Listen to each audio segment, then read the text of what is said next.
professor Bacelar, muito obrigada por ter vindo ao programa História. Prazer é todo meu.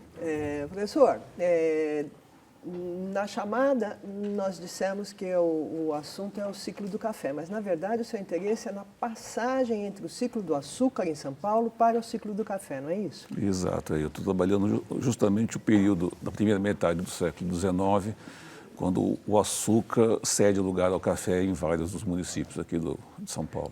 Quer dizer, o açúcar é anterior ao café. O açúcar ele vem sendo cultivado aqui em São Paulo desde o princípio da colonização, desde o século XVI, com o Martim Afonso chegando aqui. Você tem notícias de engenhos e engenhocas. Depois isso desaparece um pouco da nossa memória, mas existe sempre engenhos aqui e acolá, produzindo rapadura, açúcar, aguardente, né?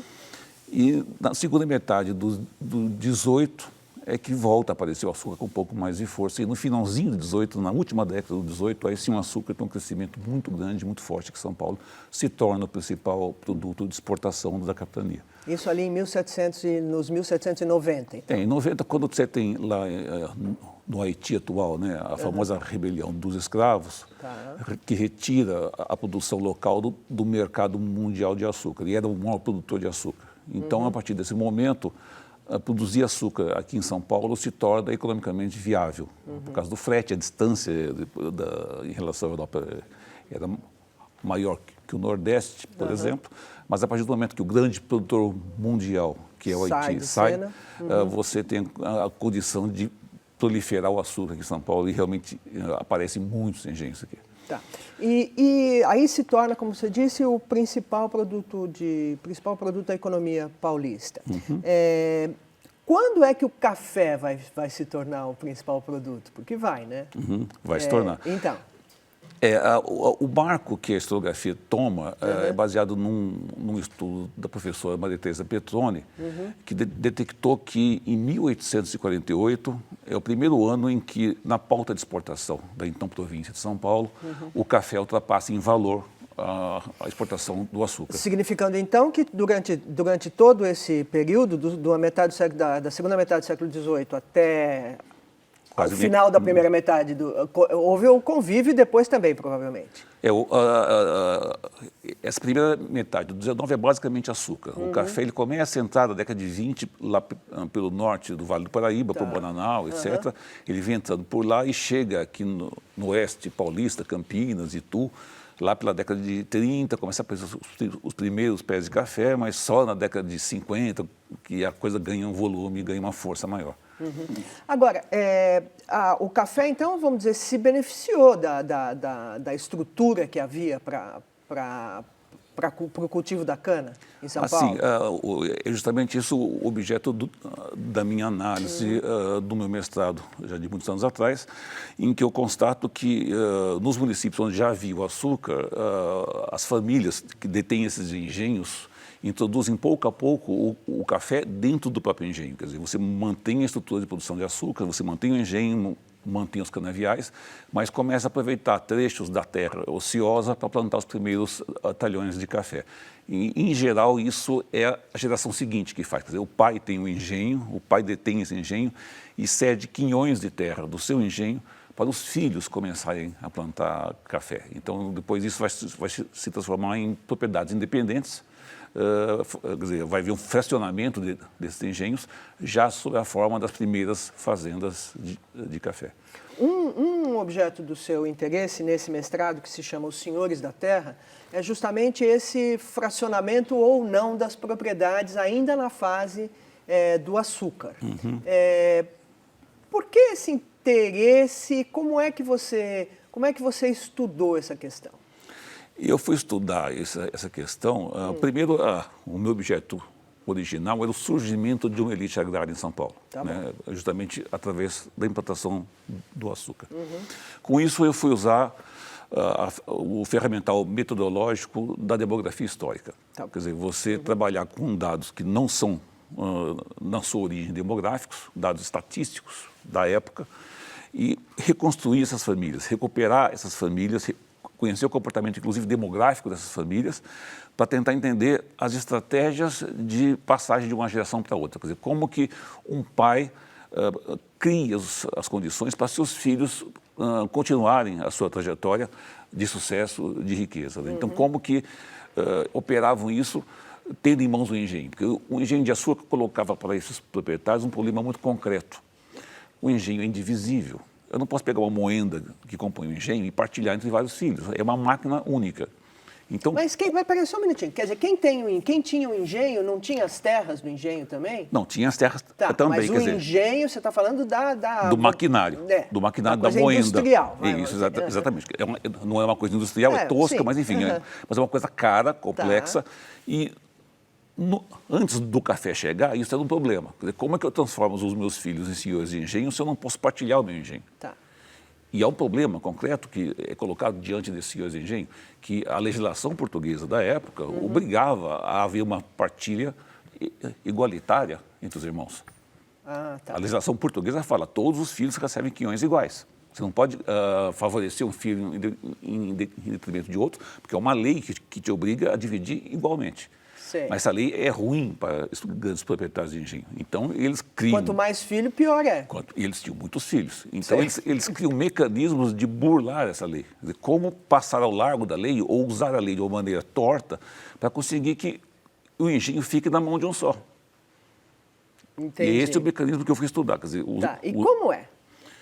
É muito Primeira curioso. coisa. Tá muito bom. curioso. Então, Por exemplo, essa uhum. semana, inclusive, eu estava analisando um caso de um dos maiores senhores de engenho lá do município de Itu, que era o Antônio de Barros Penteado, que no testamento ele deixa explícito e ao arrepio da lei daquele momento, ele fala, eu quero que se encontre uma fórmula de deixar o meu engenho nas mãos do meu filho homem mais hábil, mais capaz. Tá bom. Ele não fala qual é o filho, mas ele deixa a Sei. fórmula, ele fala, eu quero que você invente. E aí você acompanha o inventário dele e você descobre isso, quer dizer, um dos filhos fica com o engenho e fica devendo os quinhões dos irmãos. Quer dizer, ele faz a partilha é forma igualitária. uma dívida. Todos ficam devedores dele, quer dizer, credores deles, na realidade. Então, ele fica com o engenho paterno e fala, eu devo tanto para meu irmão X, devo tanto para meu irmão... Quer dizer, os outros irmãos não recebem, na verdade, ficam com dívidas pendentes, que eu suponho... Eu estou estudando ainda, não consegui avançar mais além, mas eu suponho que depois ele consiga pagar esses irmãos dos quinhões que eles teriam de direito. Agora, onde que você está estudando isso? Usando que documentos? Você falou em dados estatísticos uma série, que uma não série são enorme. demográficos, você falou. Eu trabalho com uma série imensa de documentos, uma coisa bem grande, né? Primeiro, eu trabalho com os inventários de testamentos, que são bases para se entender as estratégias econômicas desses indivíduos. E esses inventários de testamentos estão onde? Uma parte está no Arquivo Público do Estado, a maior parte se encontra no arquivo do Tribunal de Justiça aqui de São Paulo. Tá bom. Então esses documentos existem, não foram perdidos? Em parte. Não, em parte se perde, nunca se preserva tudo. Né?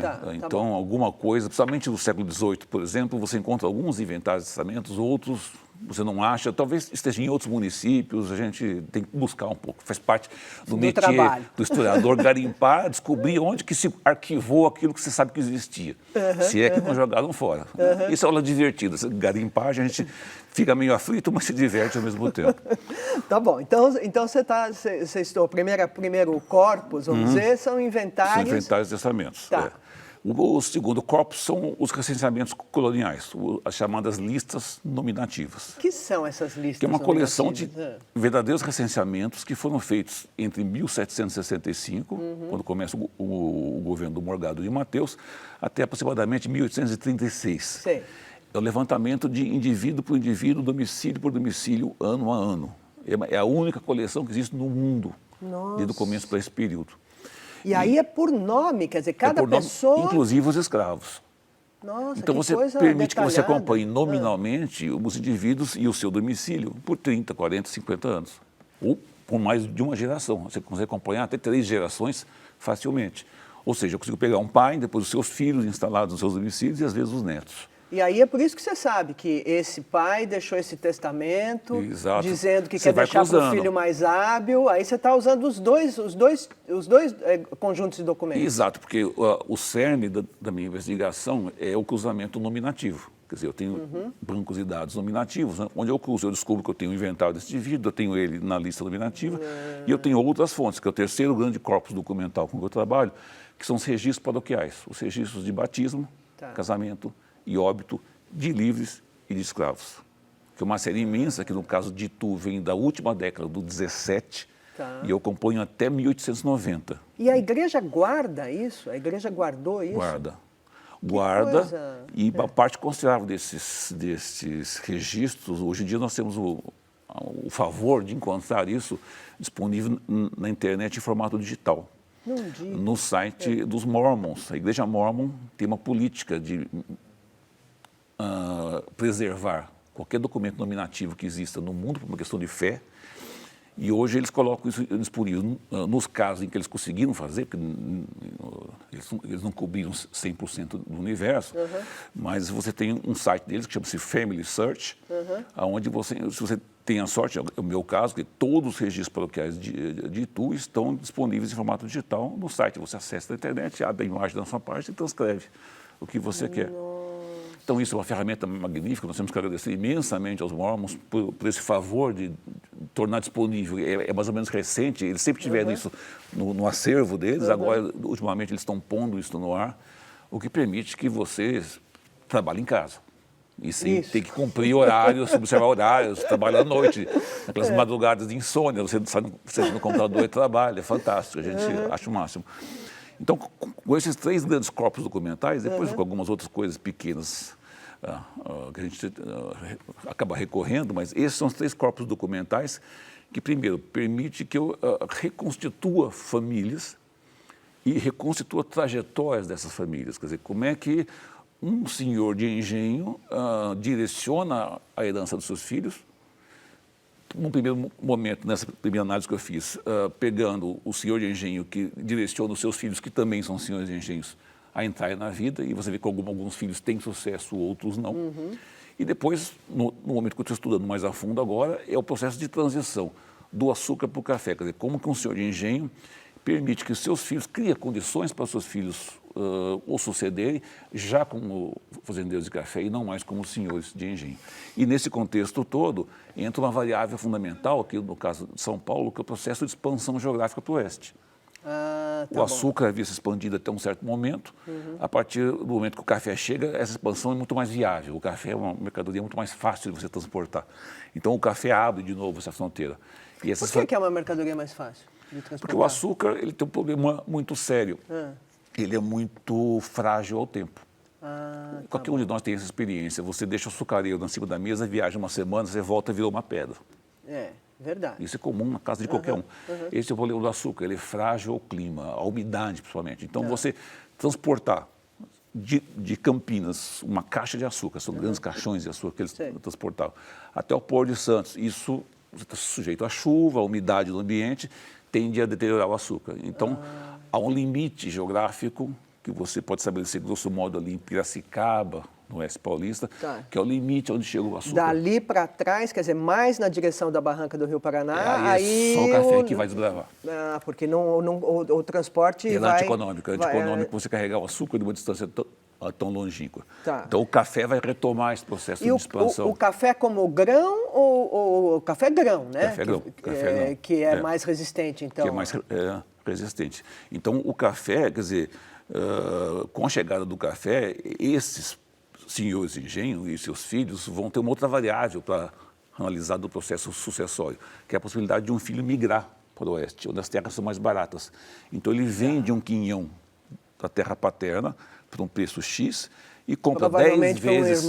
Provavelmente por um irmão, que vai concentrar de novo esse engenho, e migra para o oeste, onde a terra é mais barata, porque a terra é mais virgem, mais distante da civilização, digamos assim, a terra é mais barata, então ele vende, sei lá, 20 alqueires junto ao pai e compra 200 lá e planta café. E planta café. No caso, com boa condição de terra, muito favorável, né? Clima favorável. Eles vão buscar, né? Eles têm toda uma estratégia. O que você percebe desse processo é que esses indivíduos sabiam muito bem onde havia as terras boas e onde não havia terra boa.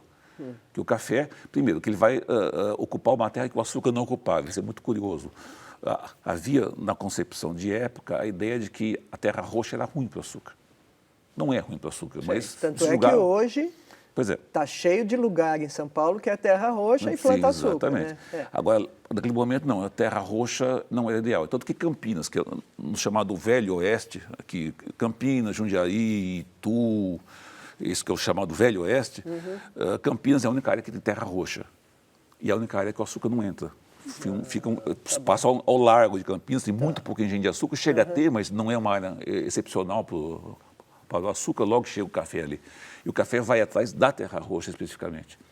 E justamente as terras onde o açúcar estava, o caso de Itu é muito claro. Chega a entrar o café, mas ele entra mal, porque Itu tem várias áreas péssimas em termos de terra, muito acidentadas, muita pedra, não serve para o café. Então, mas serviu para a cana. Serviu para a cana. É isso que é interessante. Então, quer dizer, muitas áreas serviam para a cana e não vão virar grandes produtoras de café, porque a terra não é especificamente boa para o café. É o caso, por exemplo, de Jundiaí, que era um grande produtor de açúcar e jamais vai se especializar em café. O caso de Porto Feliz, que não é um grande polo de café e vai ficar como um grande polo de açúcar mesmo durante a cafeicultura, porque isso é fundamental. O açúcar não desaparece. Ele permanece ao longo de todo o século XIX e entra pelo XX afora, quer dizer, há uma continuidade... Está aí no século XXI, como a gente já falou várias vezes aqui nesse programa. Prossegue essa produção açucareira durante todo esse tempo. Ele não acaba por causa do café, porque, grosso modo, o açúcar não é concorrente no mesmo espaço geográfico. Ele ocupa terras distintas. Né? Então, você tem os engenhos de café que já em direção a finais do XIX se transformam em usinas centrais, coisas assim mais grandiosas, mais modernas, mais industriais de produção de açúcar, mas jamais concorrendo na ocupação do território com o café. O café vai ocupar outras áreas e vai migrar rapidamente para o oeste, porque ele esgota muito rapidamente a terra. Né? Então, você vai migrando cada vez mais longe com esse café. Quer dizer que vamos dizer assim, um dos motivos da ocupação do Oeste Paulista está relacionado com a preservação da riqueza dessas famílias, como uma estratégia de manter o sucesso econômico dessas famílias que originalmente estavam ligadas à cana, então, ao engenho. A gente detecta, por exemplo, os filhos dos senhores de engenho abrindo fazendas em Piracicaba, em Rio Claro, depois começa a ir para Jaú, mais para frente a região de Ribeirão Preto, a Mogiana toda, quer dizer, é uma progressiva migração dessas famílias. Alguns representantes ficam em Itu, mas a grande maioria migra para o oeste porque vai buscar oportunidade naquela região. E é um processo que se repete continuamente, quase que até hoje. Quer dizer, você tem hoje famílias aqui do Sudeste se instalando lá na Amazônia. Isso continua, né? É um processo de você buscar terras novas para dar conta da filharada que você tem. Hoje em dia é menos, hoje em dia você tem poucos filhos. No passado você tem famílias aí que têm 10, 15 filhos, os casos extremos, você tem que ter uma estratégia para instalar esses filhos, para manter esses filhos dentro do mesmo padrão, quer dizer, como elite que o pai era. Né? Então as famílias tinham que desenvolver estratégias mesmo. Pelo que eu li no seu livro, lá no século XVIII ainda, uma forma de manter esse padrão era casar as filhas com gente do comércio. Como é que você explica economicamente, vamos dizer isso? Você busca estratégias, né? Quer dizer, cada pai buscava casar seus filhos da melhor maneira possível. Quer dizer, não é só um casamento por amor, muito pelo contrário, é muito mais um casamento por interesse. Interesse da família. Então você tem, em alguns casos, muito evidente o interesse de escolher indivíduos muito específicos naquela elite que é restrita para criar laços mercantis. Então, esse caso que eu estou estudando da família dos descendentes do Antônio de Barros Penteado, os filhos deles formam uma rede de casamentos fantástica. Então, você tem 2 filhos que se casam com os Aguiar, com 2 moças Aguiar de Sorocaba, que são irmãs do Rafael Tobias Aguiar, que depois vai ser o marido da Marquesa de Santos. Pessoas muito importantes na área de comércio de gado, de Moar, que vem lá do sul. Você tem Quer dizer, está casando com uma outra atividade econômica, vamos dizer assim. Está fazendo uma aliança mercantil. Depois você tem um filho, uma filha que se casa com um grande comerciante de Santos, os maiores comerciantes de Santos.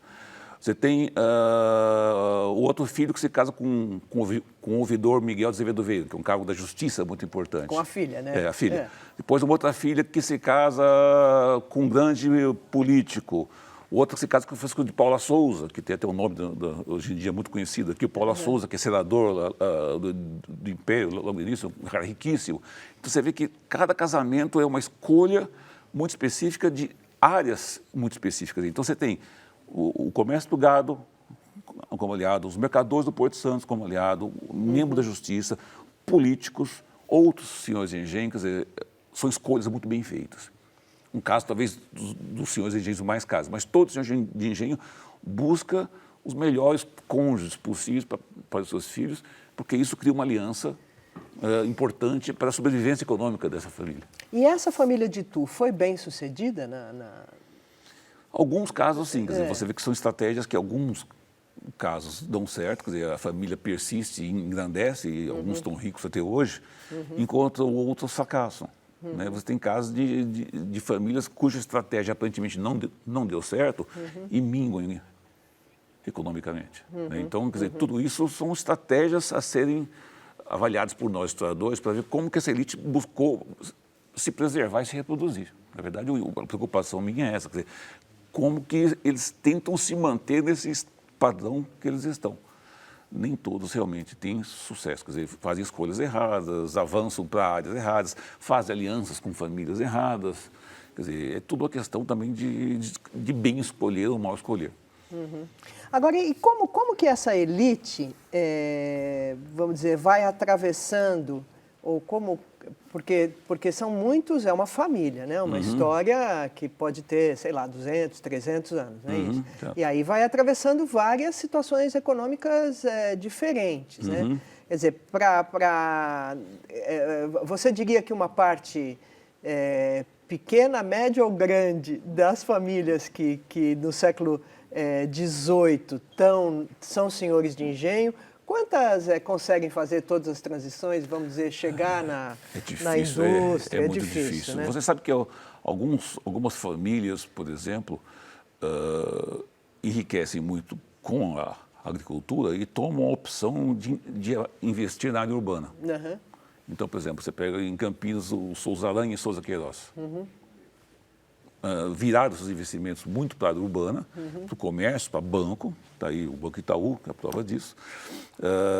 Quer dizer, são estratégias, enquanto outras famílias permanecem absolutamente agrícolas, não vão para investimento em ações de banco, de companhia. Por exemplo, uma coisa que marca muito esse período da segunda metade do XIX, quando o processo de urbanização, principalmente de São Paulo, explode, você começa a ver fazendeiros que investem como acionistas de banco, e estão presentes na diretoria de bancos, das companhias de água, de luz, de bondes, enfim, todos esses melhoramentos urbanos que são introduzidos muitas vezes com capital inglês no final do XIX, contam com...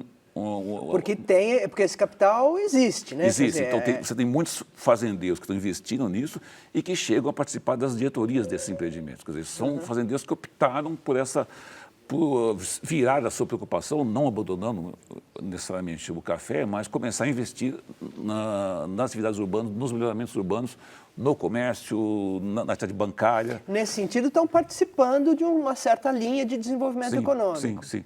Enquanto alguns outros ramos, você percebe claramente que são mais distantes desse tipo de atividade. Quer dizer, se preocupam mais com a área agrícola, investem nessa expansão geográfica, em abrir mais fazendas, do que investir na área bancária, na área mercantil. Né? São estratégias distintas. Alguns desses ramos de agrícolas estão até hoje por aí com fazendas. Agora,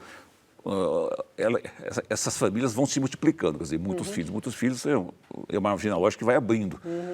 Alguns ramos dão certo, outros ramos não dão certo. Quer dizer, hoje em dia você tem muito bisneto aí de grande fazendeiro que é caixa de banco, sem desmerecer o caixa de banco, quer dizer, mas está como empregado do comércio, quer dizer, não é mais indivíduo de uma elite econômica. Isso é a vida, infelizmente, não dá para encaixar todos eles nessa fórmula de sucesso. Agora, Carlos, esse tipo de estudo, você falou que é demografia histórica e é também história da família. Que lugar na historiografia hoje vamos dizer, essas especialidades ou essas linhas de pesquisa ocupam? Olha, você teve esses dois ramos de especialidades se desenvolveram a partir da década de 60 na Europa. Né? A demografia histórica ela surgiu em função de uma constatação de declínio demográfico europeu após a Segunda Guerra Mundial. Então, alguns pesquisadores, principalmente na França, resolveram analisar as origens históricas desse declínio da população. E é uma coisa que aflige a Europa até hoje. Quer dizer, a população europeia está caindo cada vez mais. E tem que recorrer à imigração externa, não é por outra questão, mas para suprir a falta de gente. Né? São populações envelhecidas. Né? Então, surgiu daí. E a demografia histórica trabalha com esses dados, principalmente com os registros paroquiais, para reconstituir a demografia dessa população do passado, retrospectivamente. Você consegue fazer isso para o 19, para o 18, e na Europa você faz para o 16, para o 15, é fantástico. E permite você entender o comportamento demográfico desses indivíduos, dessas populações, e entender, portanto, as estratégias de vida que essa demografia provoca. Então, se uma fecundidade é alta, se uma fecundidade é baixa, isso altera a estratégia de herança de uma família. Você tem muito filho ou pouco filho, isso faz muita diferença. Né? Permite que você entre por todo um caminho de análise de mentalidades. Por exemplo, quando a demografia histórica detecta taxas de mortalidade muito altas, esperanças de vida muito baixas. Por exemplo, você sabe que uma população do século XVIII no Brasil, ou mesmo na Europa, tinha uma esperança média de vida de 36 anos. É pouco. Quer dizer, se você passasse de 36 anos de idade, você estava já estava no lucro. O que é uma coisa muito diferente dos nossos 70 e poucos anos de hoje. O que significa que o conviver de gerações, por exemplo, é uma coisa absolutamente inédita hoje em dia. Quer dizer, você conviver com avô é uma coisa comum da população de hoje e não era comum no passado. Porque os avós já tinham morrido há muito tempo quando você nascia. E isso tem um impacto, então, na transmissão do pensamento. Claro, no modo de viver. Quer dizer, hoje em dia, você deixar seu filho com a avó, quando você vai no cinema, é uma coisa... Tudo bem, antigamente não tinha cinema, quer dizer, mas você não tinha essa convivência com a avó, você não tinha como, sabe, você conhecer o avô, ou escutar as coisas do avô, aprender o avô avô era mais um quadro na parede. Exatamente. Quer dizer, então, a demografia histórica permite que você entre análise das atitudes, dos comportamentos, coisa fantástica. E mais do que isso, ela permite que você faça a mesma coisa para aqueles segmentos da sociedade que normalmente não têm voz.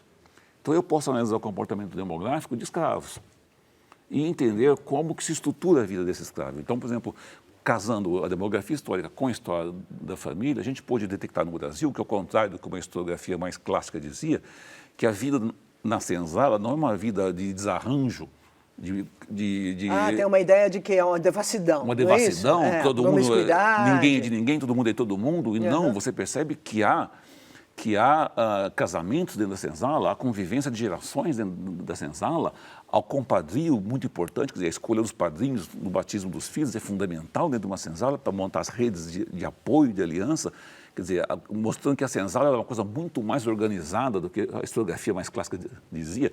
A demografia histórica que abriu as portas para isso, mostrando que sim, há casamentos, mas há padrões diferenciados de casamentos. Há regiões como São Paulo, onde se casava mais escravos na senzala do que no estado do Rio de Janeiro, na província do Rio de Janeiro.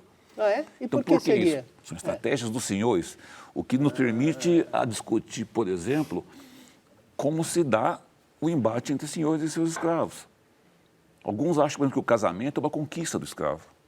Outros acham que o casamento é uma concessão senhorial. Entendi. São duas questões importantíssimas nesse debate sobre o papel do escravo, a liberdade ou menos liberdade que ele tinha dentro da escravidão.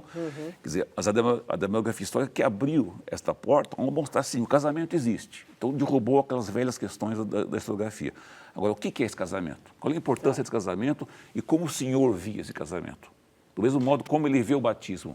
Por exemplo, eu pego um senhor de engenho em que todos os filhos dos escravos que nascem na senzala dele têm nomes gregos. Jura? Aristóteles, Platão e não sei o quê, vai uns nomes mais curiosos. Aí você fala, mas é possível que o escravo escolhesse esses nomes? Não, que é o dedo do senhor ou o dedo do padre, não sei quem é.